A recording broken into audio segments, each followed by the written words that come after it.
Give me a D and a G. It's the Dawg and Gus Show. It's the Dawg and Gus Show. You want that? Welcome to the Dawg and Gus Show. Now on Be Kind Radio. Absolument.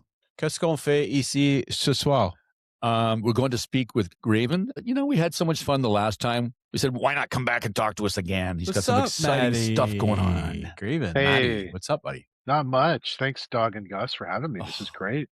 I'd love to be in your purple room via satellite, whatever this is. Got a little purple haze in the I background. don't think it's satellite, but Call it what you want. yeah, I like it. I like the idea of it. Yeah. Yeah. I think it's dial-up. It's like Atari 2600, something like Wait that. for the noise. Yeah. Well, if the phone rings, we'll know like 5 minutes before, right? When it went Exactly. Exactly. Get Oh, off yeah. the phone. How That old was did the we best. just say we are? We're pretty old, I guess. Well, I know I'm Yeah. old. I'm old. I don't know if I'm as old as you guys are around the same age. I'm 49, so Ooh, you're right in between. Yeah, I'm Okay. younger. He's older. yeah, that's what I figured. But So I what's still up, get man? 30. I get 37 often, so I'm Do you? always like, bless you. Once in a Yeah. while. Yeah, not often, but I get 28. I get you're not the age you're telling me. Show me your ID. Yeah. Wow. But it doesn't matter. Yeah. We all look good. We're happy. Yeah, that's it. Age ain't nothing but a number.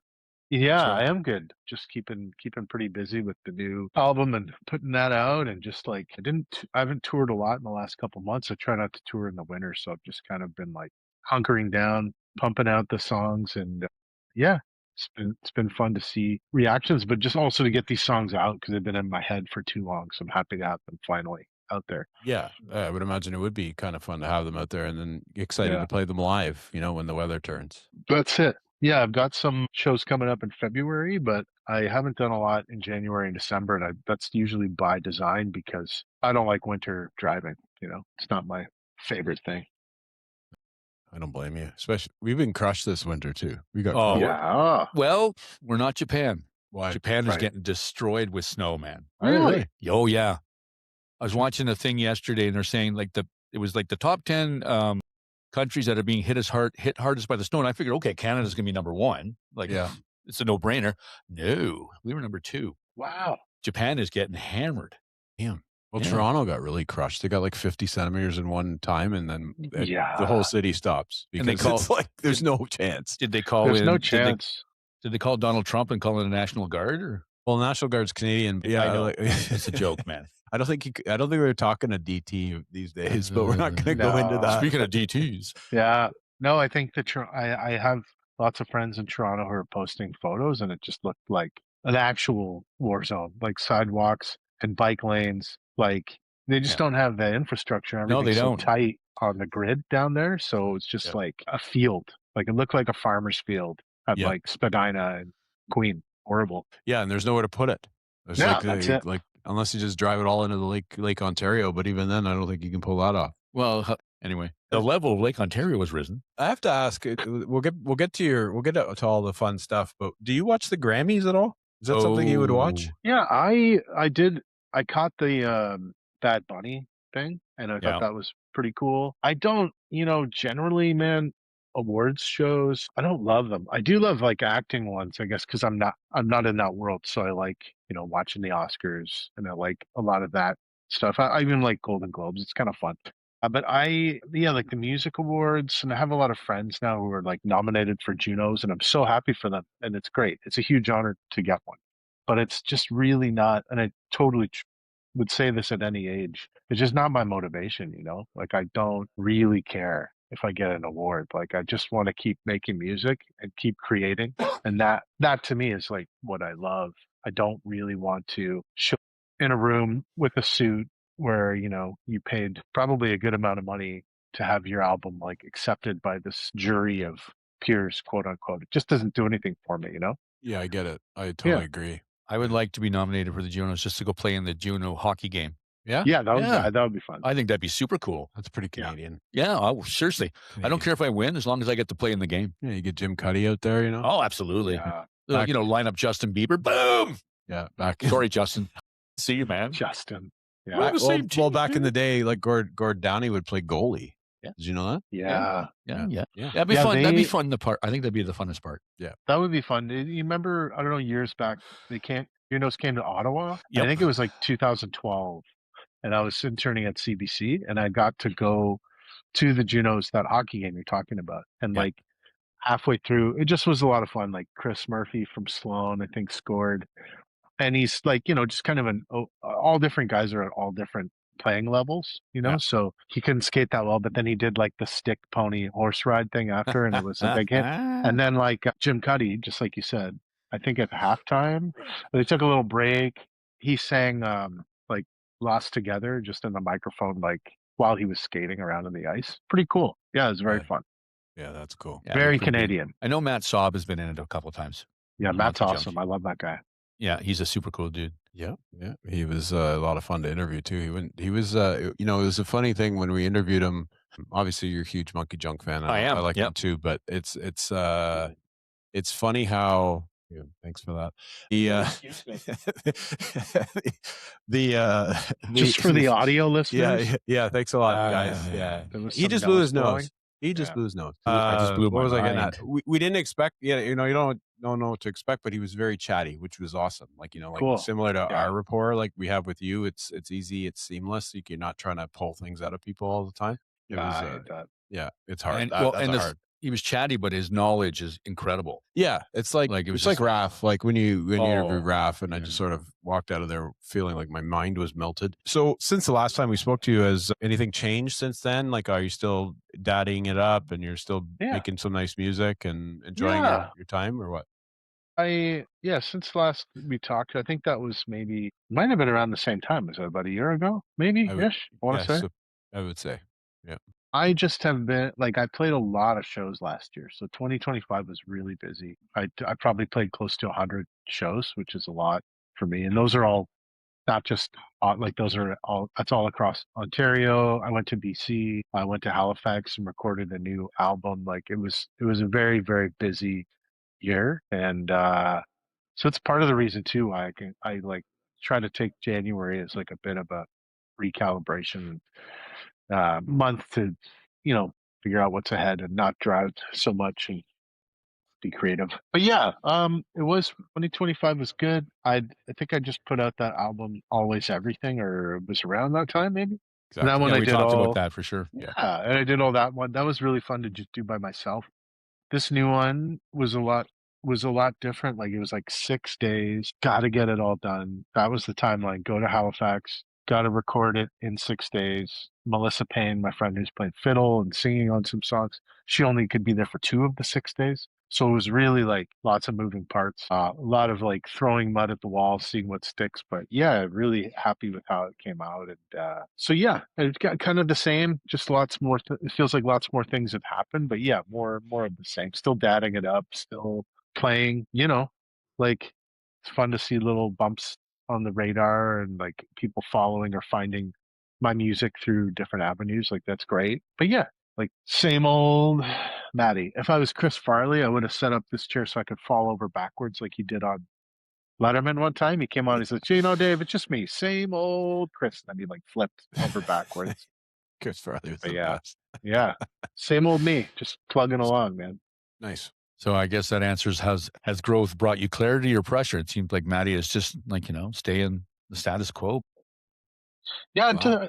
I don't know if I don't feel too much pressure. Like it, I think because I'm like, yeah, almost 50, I do things at my own pace. I think there's sometimes a little bit of ageism in the music world. You guys probably know this. And like, you get to be close to a certain age, and people are like, labels and whatnot, even labels that still exist. They're looking for like younger musicians sort of in their 20s that they can build from, because they're just thinking about, how much production can we get out of them and their lifespan as musicians, right? So, but I'm also like a bit of an anomaly because I just like keep on creating and like different songs stick. There's people who just now are finding out about like my album Years that I did with like Jim Bryson. That was like 2019 or something like that. Or I think it came out early 2020. So I mean, that's 6 years ago. But it's great when people find stuff and they find you and they're like, "Hey, I heard this song." So I don't feel pressure, but I do feel like ambition. So I just kind of keep going and going and like keep building on what's there. And I try to not get stuck in the weeds of like things that are out of my control. I didn't get this. I didn't get nominated for this thing. I didn't get into that festival. Didn't get into whatever. I just try to stick to the things that, you know, I can do. Control yourself. That's good. Yeah. So you've lived with your song catalog now, like your albums and stuff. Like, Yeah. do they still hit you the same, or do they hit you differently now if you listen to the old music or anything that you're bringing out? Like, how do you feel about it? Yeah.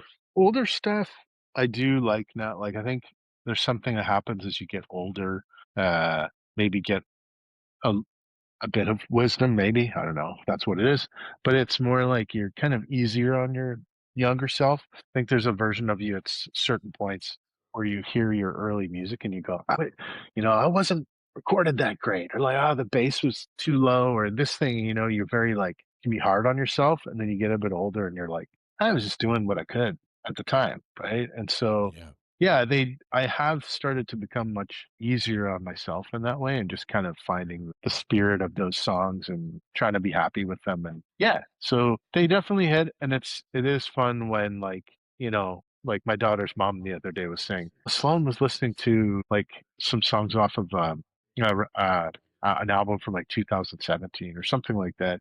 It's so funny how different people find stuff like on Spotify or wherever they're looking. But yeah, they they feel good, like all from a different time, but I can sort of find things from older songs that relate and connect, and just build on that. Yeah. Nice. Yeah. Yeah.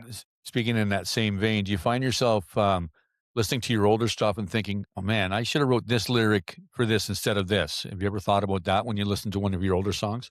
Oh yeah. I'm extremely hard on myself often. And it's not easy, and sometimes it's a lot of weight to carry around, and you're like, can you swear on this podcast? I forget. Oh yeah, But bro. He yeah. does. So do Okay. you. He I do does. I love it. not. I do not. I am a reformed Christian. I am of the Lord. Oh hell no. The Lord still lets you swear. You're allowed to Yeah, swear. that's right. Yeah. No, and sometimes I'm like, what the fuck are you doing? Like, were you doing with that song or whatever? But honestly, lyrics are also like, it's funny how you can have an intention for a song. You're like, I kind of feel like it should be about this, or this should be the main theme, the overarching thing, whatever. And someone else can hear it and they think it's about something completely different, and they're like, oh, I thought you were really talking about this thing. So that's the cool thing about art or music, is that it's always open to interpretation. And even if you have a way you think you're doing it, a way that it's going to come across, a lot of times it just doesn't. It's beyond your control. But that's also the beauty of it too. Yeah. Man, I think there's some allergies down in your basement or something. There's like I'm coughing, allergic to Gus. sneezing. he hasn't been here in a couple of weeks because like the snow, and Oh yeah, he's got to get used to the room again. Yeah, I don't know what's going on. fair. Yeah. Yeah, just getting reacquainted. That's it. Yeah, figure it out, bud. I'm doing my best. I'm doing my best. I just feel bad for you. Yeah, for him. Yeah, for you too. It's a rough go for Gus, but he's amazing, and he's Feel bad for got these Dawg. broad shoulders, and he just carries me everywhere with him. Stunningly So, handsome. well, I mean, geez, and then there's me. Yeah. Right. That's right. So this is what you get. So what are you writing toward? If I was to ask you that question, like lately, like obviously the new album, what was on your mind? Like, what are you writing towards? I think the new album. Oh, here I'll show you a little. There's a little sticker. So that's the cover. And New sticker, yeah. I need one and, for the wall here. I need one for the wall. they're $5, man. But That's the only, I love stickers. it kind of does have a travel vibe, this album. Like there's a lot of different places in the lyrics, but it's also not just a story about traveling to different places. There's sometimes like characters and songs that are connected to me and my experiences, but there's also like geographics. I guess the title is kind of like also relating to like the state of the world right now. And like there's a couple songs that are political. I generally don't write political songs ever, but I just think I think maybe two songs that just came out, it's like with the state of the world at large. It's like I was talking to someone else about this recently, but it's like Ice-T, that song Original Gangster. And he has this line where he goes, I try to write about fun in the good times, but the pen yanks away and explodes and destroys the rhyme. And it's sort of like, he's had his own life and his like trauma and upbringings and things that were really hard. And I feel like that's a lot of artists probably right now, they're trying to like write about good things that are happening to them meaningful. And a lot of people who generally don't get political just do. It's because you can't fucking help it, the state of the world right now. So there was some of that, geographics, the world, and then a bit of like a map of my mind too, talking about some of the inner workings going on in there. And yeah, so I just try to like write, if I have songs, maybe I'll have like a couple, like for this album, I had a few that I was like, ooh, those 3 would be good for this project, I think. And then, I got to sort of write other ones that would fit within that theme. And then, I guess I'm always sort of working towards some kind of theme or vibe to the songs, but it's always sort of different and shifting. And I don't know if that answers your question or not. It does. It does totally. Okay. I forgot that he's an OG and he knows a lot of the Yes, a lot of yeah. hip hop. Yeah, I you did forget. I forgot about that, Shame on you. which I'm pretty happy about. Of course you are. Because Ice-T's like one of the guys that when you talk about talk to Snoop or you talk to Dr. Dre or you talk like they all know, like they looked up to him so much because he was one of the first guys to come out of South Central. He was an original OG. Yeah, he is. He was for sure. Yeah. It's funny that you mentioned the whole writing political songs. I mean, I was watching Tom Morello. Was it yesterday? Yeah. And his concert, and Springsteen came on, and he's written a song about Minnesota, about all the crap that's going on there. And one of the news people was like, you've messed up big time when Bruce Springsteen writes a song and names you in it. Yeah. No, you know what I mean? True. Yeah. So, but he doesn't sway away from the political stuff, Bruce. No. He's not a huge fan of our friend down there. So. Well, not many. I wouldn't think that many keep like empathetic people that care about the way of the world would be a fan of the guys. Again, we can talk nicely about put. that. No, I didn't bring it up so we could talk about. No, that. I know, and I wanted to. No. I kind of wanted to touch on that in the sense that how Bad Bunny, like think about Bad Bunny, and I actually you listen to some of his music. I fucking love it. I think it's so fun. It's got a great vibe. It's a huge opportunity for him to play the Super Bowl this weekend. Absolutely. And the whole thing went sideways because it's the idea that, hey, how is a Spanish guy playing it's like, do you know that how many people in the United States speak Spanish? No. And he's from Puerto Rico. Yeah, it's not like he's American. Like it's an American state. But they're saying he's not even American.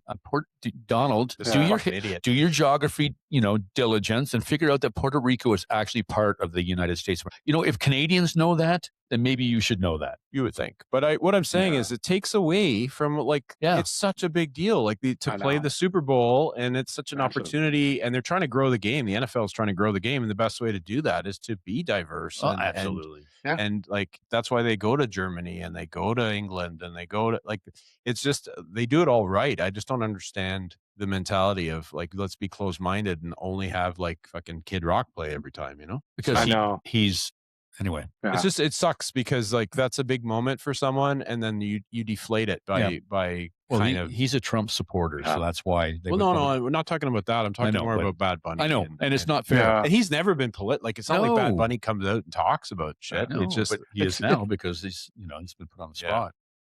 Yeah, but isn't Green Day part of it too now? I'm not sure. I think that Green Day is part of that weekend, which is hilarious because they are not big fans of that guy. Well, nobody is really. No. But it's funny. I love the thinking too, which is so medieval. Like the whole, and my mom's American. I have relatives in the States. Me as well. I care about the USA. I'm not someone who's fucking nuke it, put it all down. No, I think there are great things about the US and great things. There are a lot of friends that you and I know, right? And they go online and they're just somebody take it out completely. And it's well, that would damage a lot of things if that happened. It's not like everyone there is bad, but this medieval thinking of when are we going to get back to the good old days? It's fuck, dude, the good old days never come back. When in history has anyone time traveled and gone back to a certain time? That's the thing with these reversal of laws. no transgender bathrooms, all this, like all the shit. We could list it and go on and on forever, but you know what I mean? There are just so many people in the States who are like, they want to come back to some golden age where it's like only white people around. It's like, when in the history of the US has there ever only been white people? It's like always been a place for immigrants and everyone to come to. And they're all, you can be American. That's the whole fucking point of the American dream, by the way. So it's crazy. Like, yeah, the people who prop up this like theory, and it's so like, where did it come from? Like, it seemed to really come on strong in early COVID, but yeah, I agree with you guys. It's really, it sucks for Bad Bunny. It's like a big moment, and I love that he's speaking his mind, and he's like, "Look, it, I'm just gonna do my thing." And whether he plays the Super Bowl or not, does it affect his career? No, he's like massive, massive. Yeah, I would like him to do it and do it all in Spanish, not one English word yes, spoken. Well, that would be amazing. He doesn't have very many English songs. Do it all in Spanish and not one word of English. I'll dance, bro. I love his stuff. Yeah. I'm all about it. I totally agree. And my grandfather, who fought in World War II, spoke so highly of the United States. Like, that was like the pinnacle place to be. Like, what he liked about it and how great they were to each other. And then when someone comes on and this will be, we'll end it here, this discussion here, but it's like we used to, as an ally, when we work together as like the Five Eyes or whatever it is, Americans and Canadians, when you look at military, they actually really respect each other because, one, Canada's always had their backs. And then he says, we didn't need them. We didn't need Great Britain but during Afghanistan and Iraq, 1,000 people died. 1,000 families lost a person. Like, it's really sad to just throw that under there, especially from a draft dodger. And we're not, and then that'll be it. It's crazy. We'll talk about Graven now. We'll talk about Graven. No, it's true. But I was gonna say one more thing too. It's funny. I think a lot of what I heard this theory recently, and I was like, oh, maybe. But anyways, you guys think about it. Let me know what you think. I think a lot of what DJT, won't even say his name, does is driven by spite. Like, if he gets slighted by someone, even that didn't actually happen, just in his head, if he feels that they did something to him, that's the way he carries out his days. And like, so in the early beginnings, before he even thought about running for president, like 2016, or I think it was 2013 or 14 or something, there was a Obama address. And at that dinner, like, Obama roasted him over and over again. And so did, what's his name? Seth Meyers. Like, you got to wonder if like he's just that kind of guy where it's like, you want to piss me off? This is what I'm going to do. I'm going to run the country. And I know it's like, who does he even care? Does he care about the USA? What does he actually care about? Who knows? And then with Canada, that's it. And I think Canada, the reason why he's doing all this stuff with the tariffs and all that is partially because of Trudeau. And like, Trudeau was someone who just like went in, shook his hand strongly, wasn't cowering to him, was just like, hey, and all of the things that Trudeau did, I don't care about him either way. But I feel like Trump is just like, oh, Canada's not bowing to us. And same with Carney now, he's just like made this huge speech. So I think that's what drives a lot of Donald Trump, is like, just if someone slights me, or even if I perceive that they're slighting me, I'm going to launch every weapon in my arsenal towards them, Well, he sues everyone that says something bad about him. Yeah. Yeah, or threatens it, or threatens to sue. Yeah. From what I've also read, though, is he's a different person behind closed doors than he is to the media. So it's like he has this perception of what he is, when he's speaking to media, which is, obnoxiously, and he's a dick. And then apparently behind closed doors, he's like different. He's like a coward. He doesn't. So. Anyways, makes sense. Yeah. So we're being sued next. Awesome. Yeah. The Dawg and Gus Show. But imagine the publicity, bro. Come at us, Donald. Come at us, buddy. Yeah. We blow up. Come on. Blow us up, buddy. That's it. Not in a bad way, in a good way. No. Let's go, Don. Let's go, Don. Yeah. Yeah. Come on, DJ. Blow up our spots. Yeah. All of a sudden, Graven and Dawg and Gus just have a friggin' million followers each. Just like. And we travel, and we do like a traveling road show. There we go. Yes. I love it. We just visualized it. I have a question that we didn't ask you last time. Are you sure? We always ask, we're going to ask you the same question at the end, but this is one that we brought in that I like. So you just robbed a bank, okay? And you get in the car and you're driving off, what song's playing? Oh, you know what? I've seen so many clips of this recently where there's this meme going around. It's like Born to Run by Springsteen makes the ending of every movie better. And it's mostly true. Like just people cut, the end of like Goodfellas or Godfather or whatever. And it's obviously playing different music, but then they patch that in. And it's always like, yeah, holy shit, it works. So I'd probably Born to Run. I mean, it would fit the moment. A very good choice. Lovely. Yeah. And you this time around?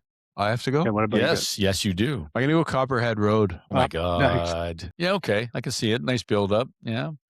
I'm going to go back to when I said, like, I think the very first time you posed this question, I'm going with Crash and Burn, April Ooh. Wine. Yeah. You and you. April Wine. Yeah. I wasn't even sure about that. I was thinking of did April Wine do Ooh, What a Night? Was that their Yep, song? they did. They did that as well. Ding, ding, ding, Yep. ding, ding. As people call it, the train song. Yeah, that's Ooh, What a Night. Yeah. Crash and Burn's on Harder, Faster. It's actually a really good tune. I've been listening to a lot of old classic rock from that era. Like it just pop up and I'm like, yeah, there's something, different songs just hit my brain in the right way. Yeah. So good. Music's the best. Yeah. You want to ask her? I'll ask her. When we talk about momentum, how do you maybe when you're writing, how do you define momentum now versus early on? Like momentum in like a song, or like when you're writing and like your creative juices are flowing.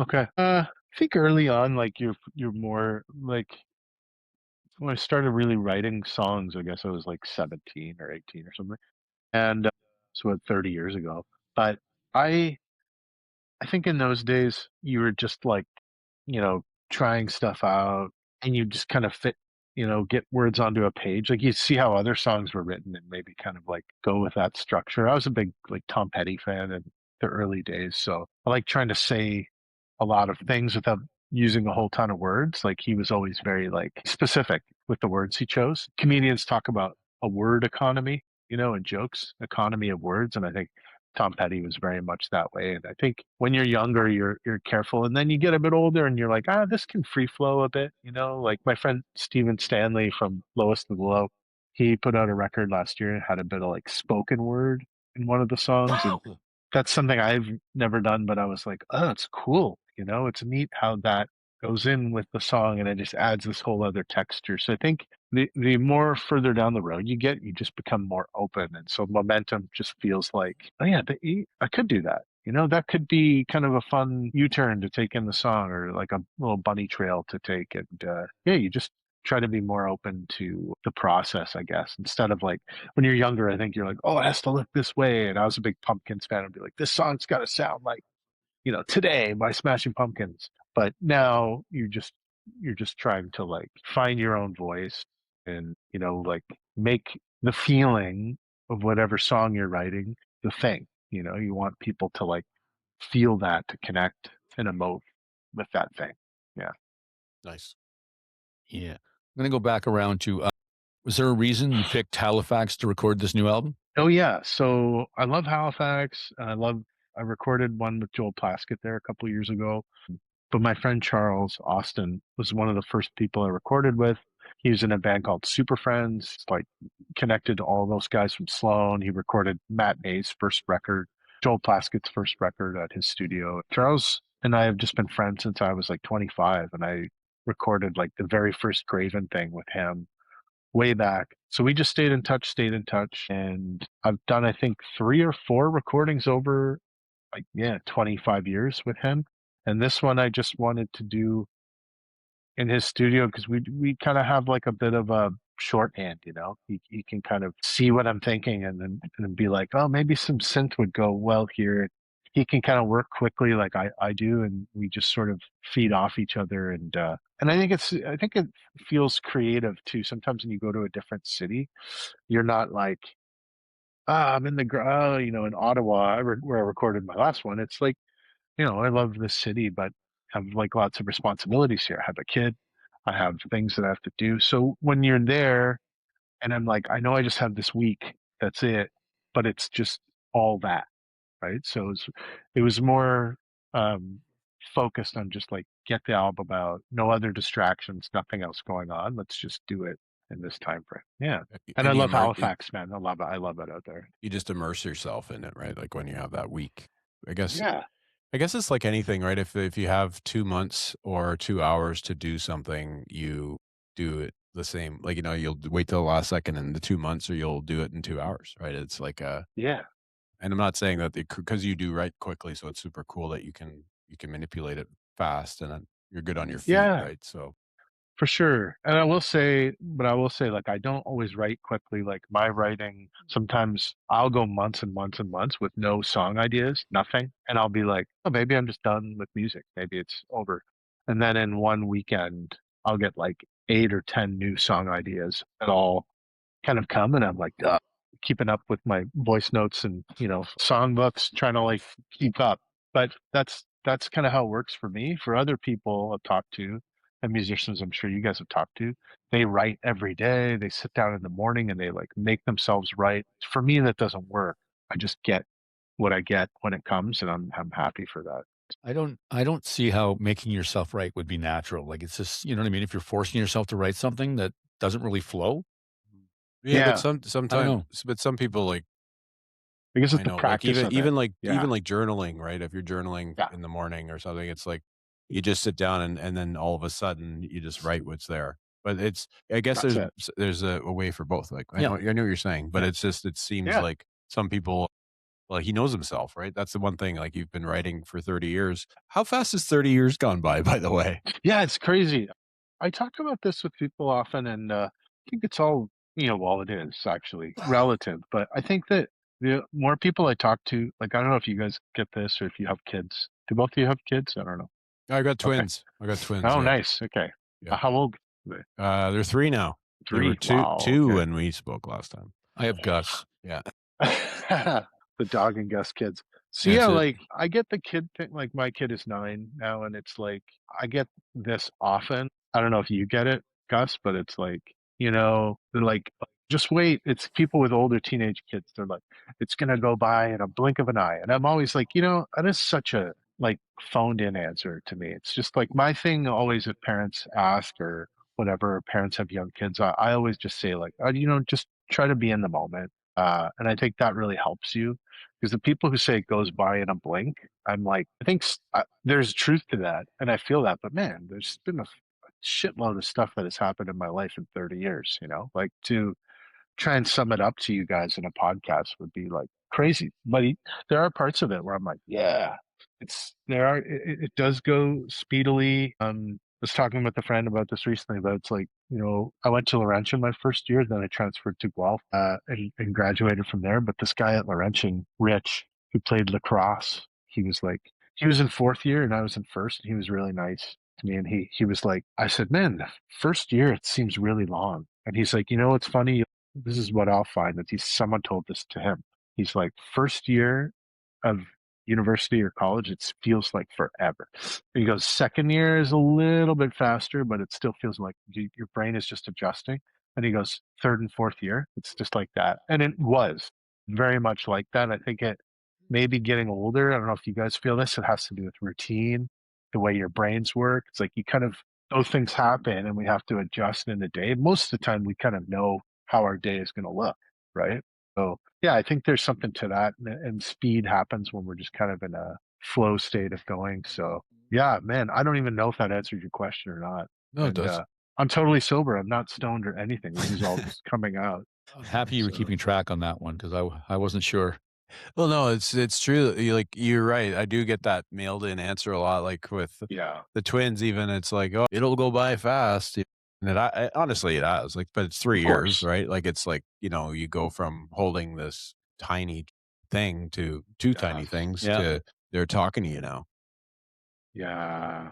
They're like bossing me around. Yeah, I still remember the day you told me. Yeah, exactly. So it does go reasonably fast. But yeah, it's crazy that even I was talking to a buddy recently who I've known since, grade school, and that's 30 years ago for me. And it was just like, you remember when you were 10 and like you did this and that? And I was like, honestly, I don't remember that at all, but I appreciate you remembering because that's also, I think, a good thing too, to have friends that you've had for a long time that remind you of the good things you did. Yeah, for sure. Right? Like it's a journey. It's a fun ride, man. If anybody that sort of looks at it like, oh man, it's like, no, you got to enjoy it. Like, or else you're, Yes, that's it. Depends on what my friends are remembering. I just, yeah, fair. I'm happy. I'm hoping it's the happy stuff, but not the stupid shit. And I think about that too, Dog, big time, because it's like I've done stupid things, I've made mistakes, and probably, I can be very like pick up my sword kind of guy. Like if I feel like I need to like stick up for myself or whatever, and probably have a hard time putting it down sometimes. So yeah, in my past anyway. But so I think about that too. But also getting older, doing therapy, it's like I can't control that. Like what some people are going to think of me. Hopefully they'll see the good aspects, and if they don't, they don't. And they're not really meant to be in your life anyway. So it's okay. That's right. Well, exactly right. Well, that's true. Yeah. And you don't know how you affect people when you're, I spoke to a person one day and she was like, do you remember me? And I'm like, I'm sorry, I don't. She goes, well, I remember you. And it was something I'd said when we were working together at Zach's. And I was like, okay. And she goes, yeah, that really drove me for years and years. And I really I'm like, wow, I don't remember this. That's great though. It was amazing. Nice. And it felt make me feel so good. But I honestly didn't remember what I said or what I'd done. But I'm happy that it affected somebody that way. So that's cool. Yeah, it is cool. That's like that's my theory that I've been just going with more and more, that I think all of us are kind of like vessels in some way, like even through our mistakes and our fuck ups and the things that we do that are like incorrect or whatever, people still find the good. Like on nights where I've played and I'm like, played that song like dog shit, I missed chords and I don't think I hit this note or I said that word wrong. Oftentimes those are the nights where people come up and go like, that song was incredible, like that was amazing. And you're like, really? From that you got that? But that just goes to show you, like, people find good through things that we're not even thinking are that good that we're putting out there. You know what I'm saying? I don't know. That's right. It's like, it's like that saying of carrying a boulder up the hill, and it's just sort of like, basically everything's so heavy right now is like, just let the boulder go, man. Yeah. And you don't have to, there's a great book called Let Them Theory. I don't know if you've heard of Mel Robbins, but she's like this incredible force that wrote a book called Let Them Theory. Man, it was a game changer for me, because it's like let them and let you, because you just sort of, you can't control everybody. So just let them be them and you be you. And that's all you can control. It's very, very cool. Yeah. It's true. Show. And I think as you guys probably have seen too, but you get older and you see people that are so hard on themselves, right? And I can be that way too, but I've worked on myself a lot. But the people who stay hard on themselves, like as they get older, it becomes habitual. They don't know how to get out of it, and they stay stuck in it, and they're just like, but you gotta, give yourself grace, give yourself space, love yourself, and realize, the good people who are supposed to be in your life, they'll find you, they'll connect with you. And the other stuff that happens, maybe when you're not in your best state of mind or you made a mistake or whatever, he can't control it, That's right. That's right. Yeah. You've made a million mistakes. You're going to make a million more. Uh-huh. Good song. Is that like a song lyric or something? No, that's for you. You can go ahead, take that. Take that one, buddy. All right. I just want a producer on the album, please. No, you get a songwriting credit. I don't want a song lyric credit. I don't want anything. This is an experience. Matty can take it all, man. Yeah. Okay. Just as long as there's a thanks to Gus for the. No, I like that. Let them. Oh, please! You want that. Let them. Oh, I would love it. Yeah, he would die for that. Is Mel Robbins connected to Tony Robbins somehow, or no? No, not at all. It's a really cool story for her. She has a great podcast as well. Cool. I should cut this and then tag her in it. But the book itself, her and her husband owned a restaurant or something, and then they were like $800,000 in debt, and they were like freaking out, and they lived in Boston at the time or whatever. And anyway, she just started to change her mindset, and from that came the podcast and then the coaching, and she's just a kind of a motivational person, but she has great guests, and I love that. Yeah, she's a force, man. And it's a great theory, because there's two things she says. It's obviously let them be them, and you can't control it, and just if they're not for you, then you let them go. And then there's the other thing too, is you count down from 5. So like oh, I want a cigarette. 5, 4, 3, 2, 1. Do you still want the cigarette? And then you're like, no. And then, you know what I mean? Like, it's just sort of it's an interesting, and if you're going to get angry, it's like count down from 5 if you can. Like, obviously anger and emotion is different, but anyways, yeah. So it's very cool. Yeah. As I got older, I'd become more philosophical. Yeah, you have. For sure. Yeah. I think we all do. It's just like you can't help but look back, right, and see different things, and then there's self-reflection, but also like you want to kind of see things from an eagle's eye view and look at it all. And yeah, I don't know, can't help it if you're like a thinking, feeling person. You're trying to make sense of this whole spinning rock that we're on that's going through space. Yeah. I just look philosophical. It's the beard. yeah, you do. Yeah, if you do that while someone is talking to you, they're going to go like, oh, wow, I've done very it. Wise. It freaks them out. Yeah, very like, wise. Hey, that guy is so... He's not listening. Yeah, I'm not listening. Yeah, that's right. I'm not processing anything. That's his process of I'm not listening anymore. I'm just gonna. My beard feels really good. Ooh, I did a really great job. It's not as deep as you think. It's not as deep as well. I'm not. What's one belief you had to unlearn? Ooh, that's good. I think I grew up in the church. Grew up very Christian.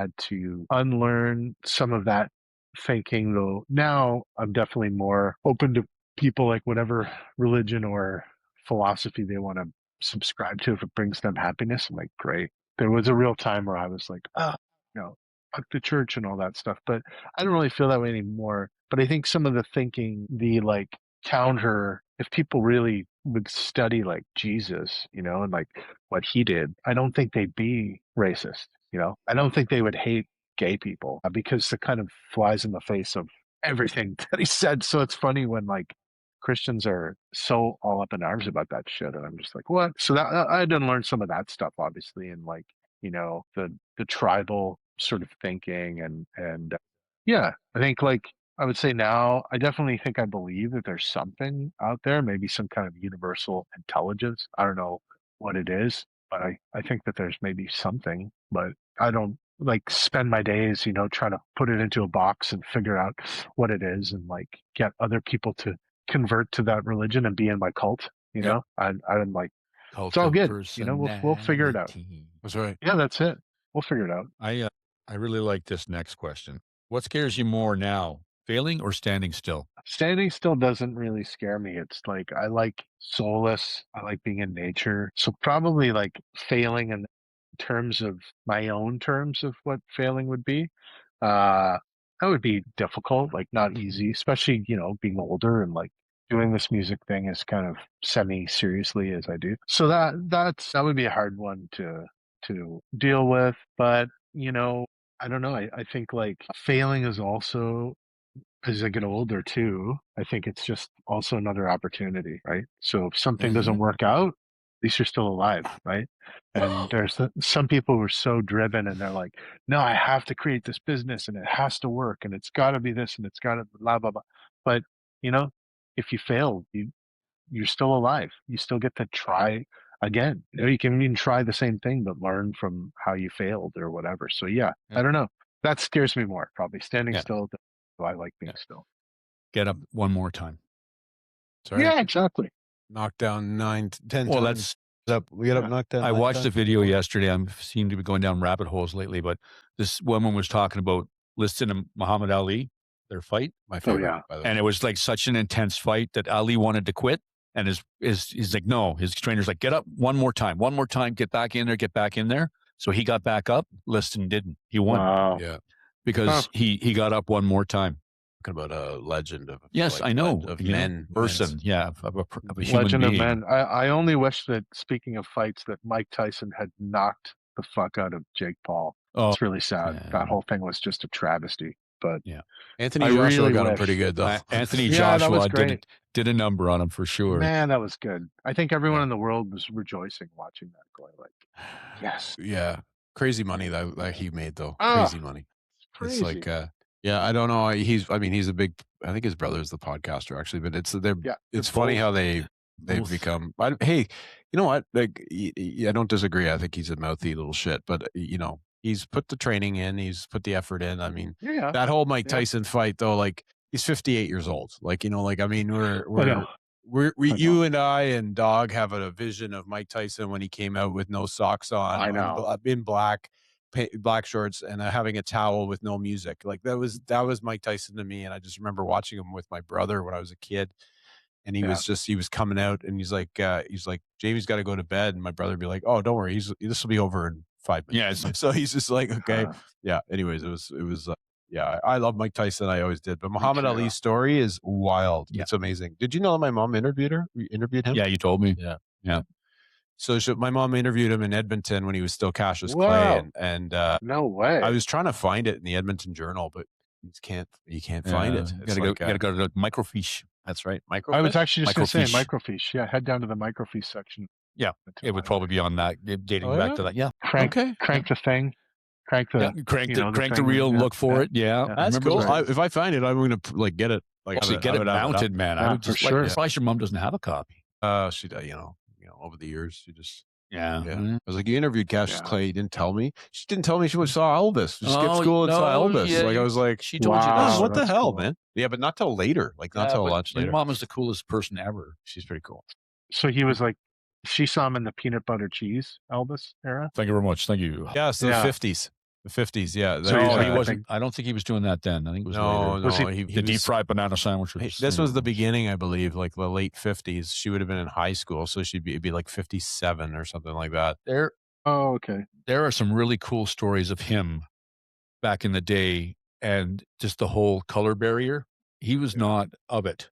Yeah. Well, there's what I mean? Same with Frank Sinatra, too. Sinatra, Elvis, like they were just, I was reading some stories and it's like, oh my God, this guy. Well, it's disgusting. It's a disgusting part of our history. Yeah, it really is. It's, it's not horrible. Good. Yeah. Even in the country music era of that time, like Chris Christopherson, like I saw this clip recently of Waylon Jennings, and it must have been like from the 80s, I guess, when he was getting a bit older, but still alive. And someone was like, so you've said you're a fan, I don't know, it was an interview, and you said you're a fan of Margaret Thatcher and all the people, and he goes, and you have also said you think that USA would do well to have a female president. Is that right? And he was like, yeah.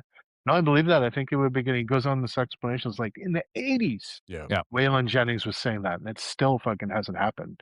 Yeah. But I just think that was the era of country that I love. And I love the old country guys. I love like Johnny, Waylon, and Willie, because they actually stood up for what they believe. This new country now, like no offense if you get any new country lovers and viewers, but most of them are bootlickers, man. And they have no spine. They can't stand up. They can't speak their minds. And they're just like lip service to Republicans. And it's garbage, Like those guys could actually, Dolly Parton too, they could speak their minds. Yes. Yeah. Love Dolly. We do. Well, I think that a lot of that's gone. Like a lot of that.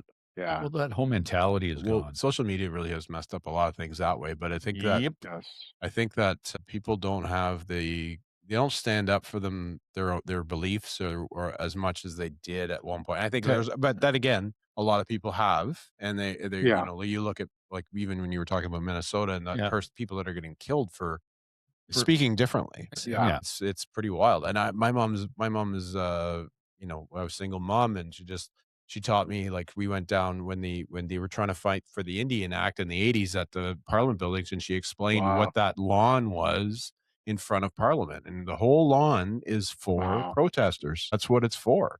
And it's like, that's why it's here, because we have to speak against their government if we're against it. And that's you have to so speak. Cool. Yeah. I got a song lyric in my head and I have to tell it to you.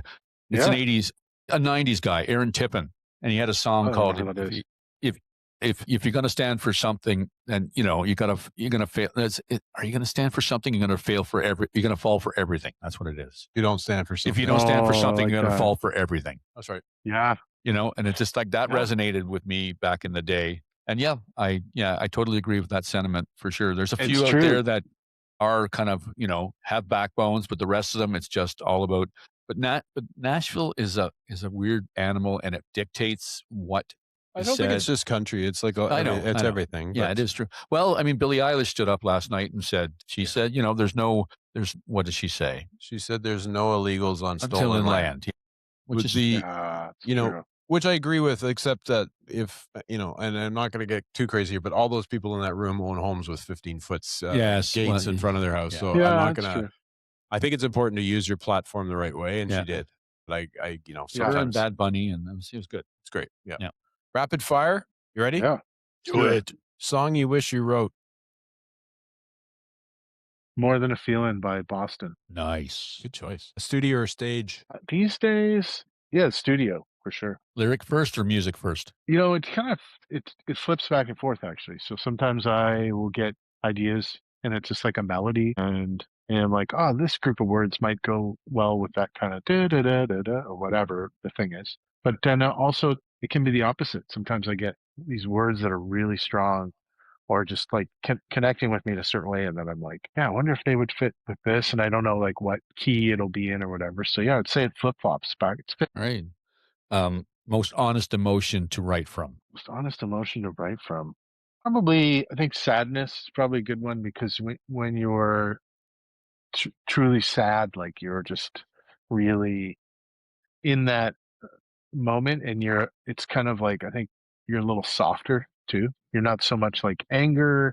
It's tough because when you're angry, a lot of times you're not sure what you're angry about. You're just like, all these things happen and, now, and you can't really recall. But when you're sad, it's usually like pretty specific and you kind of soften too. And you're not like usually out to get people. You're just kind of like reflecting and, life is incredibly sad. Like as we get older and lose innocence, all these things happen. And it's just the way it goes. So yeah, probably sadness, I would say. Nice.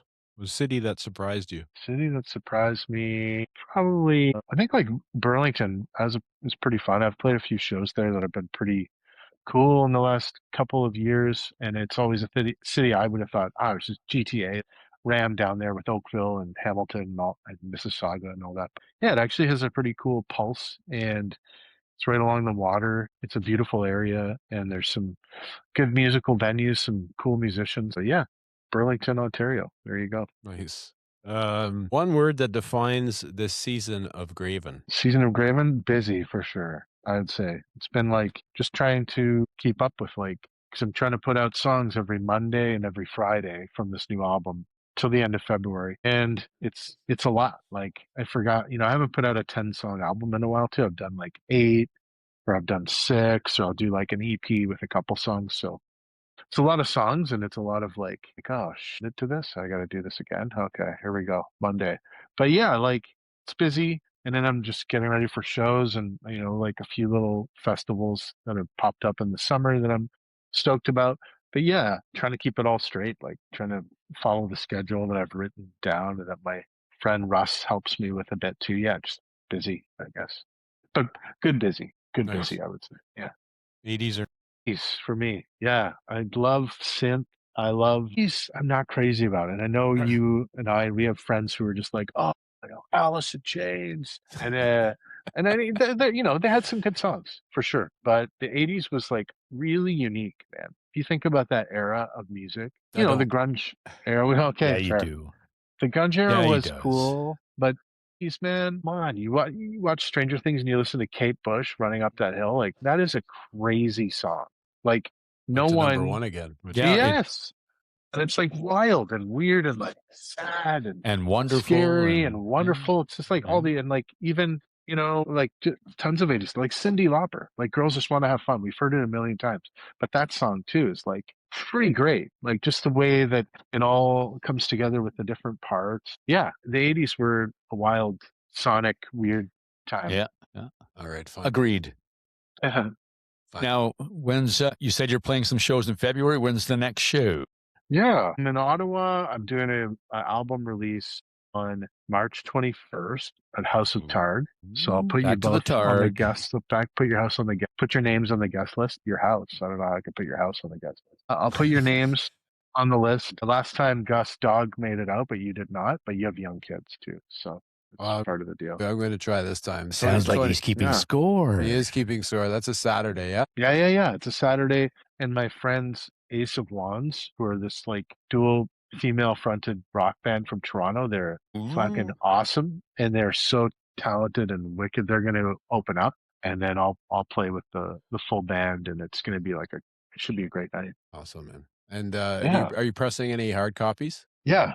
So for this record, I'm doing CDs and I'm doing vinyl. as well. Ding, ding, So, ding, ding, ding. Yeah, man. Damn. And as I was saying too, to your listeners, $5 stickers. You get them on the website. You can get them anywhere. Anything people can do helps. It's all good. It's all gravy. Yes, Love sir. that. Good, man. Well, we love talking to you, so thanks again for that. Yeah, man. Thanks so Yes. much, Dawg and The Gus. date's already on my calendar. It was a fun ride on the Dawg and Gus bus, as always. Dawg and Gus bus. Well done. Well done again. Maybe we should. That'll be the name of the studio. I'll change it on for the next Dawg and Gus bus. Yeah. You guys need a mobile studio called the Dawg and Gus bus. I mean, you have to. Hells Come on. yeah. Do you know what's funny? You know what's funny? I've talked to Dawg about this actually. To get like a old 60s, 70s car or van, a van, like like one of those Chevy custom vans, and creating the Dawg and Gus. Seriously, from year one, he was talking about this. He talked about this in year one. Wow, no way. Yeah. That's cool. And I'll we'll deck it out in the art on the outside. Oh yeah. And then have like the howling wolf on the back, just because that's you gotta have a howling wolf. Okay, fair. You have to have a howling wolf howling kind of at the moon with like spacey art kind of behind it, that sort of thing. In the moon is our logo. Yeah. The logo of us. Oh, right? Perfect. Yeah. Wow. Yeah. You haven't thought a lot about this. That's good. And a big sign on the door that says free candy inside. Yeah. It's gonna be a white thing. No, not white, but we'll still put that on the side. All right. Yeah, for fun. You have to. Yeah, I would get in that van for free candy. Just to get pulled over lots. I mean, that I won't be drinking and driving, so I'll just There you go. Pull me over all you want, man. Graven, you're the best. Thanks, Maddie. Yeah, thanks so much. Dawg and Gus, much love to you guys, man. Thank you. Dawg and Gus, Dawg and Gus, Dawg and Gus.